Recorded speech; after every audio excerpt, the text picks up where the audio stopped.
My life for the past sort of, 2 years of doing it has been sort of a waking dream, literally. Like I'm meeting people who I've admired for years. I'm a big comic book fan, so I'm all of these big comic book writers I'm now on first name terms with. We follow each other on Twitter and stuff.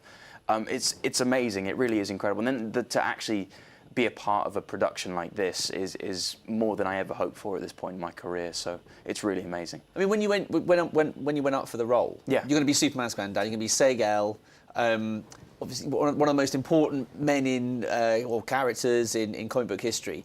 How did you approach the audition? Because you think, gosh, he's going to be like a really serious kind of guy. What's he going to be like? It's funny you asked that. So my screen test for David Goyer, who's obviously a legend in both comic books and in film, I should have been really nervous, but I never thought I was going to get it, truthfully, is how I felt. So I just sort of thought, you've got nothing to lose. You might as well have a bit of fun. And I read the scene, and you're right, it could have absolutely been played very earnestly and very sort of desperately and in a very grounded, sort of stoic way.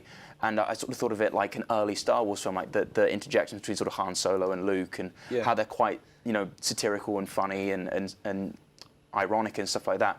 And I thought, yeah, like let's go with that sort of sarcastic approach and have a bit of a grin and enjoy it. I mean, you said you're a fan of comics. Yes, I am. Was that prior to the show? Absolutely. How many Superman comics had you devoured prior to the show? Was he always your favourite? He was always my favourite. Genuinely, he was. No, absolutely. Really? I'm being completely genuine. Because the thing is, I always lived in my imagination when I was a kid, and I loved movies, and comic books was a very sort of natural segue from there. But to see this guy, and I think a lot of people have this idea that he is this sort of incorruptible god being, and he's not. He's just a guy, but he's a guy who's doing his best. And there's that sort of saying that absolute power corrupts, absolutely. But no, absolute power, for him, he's taken it and says, actually, I can use this to help people, and I can use this to do something that's just good and decent and true.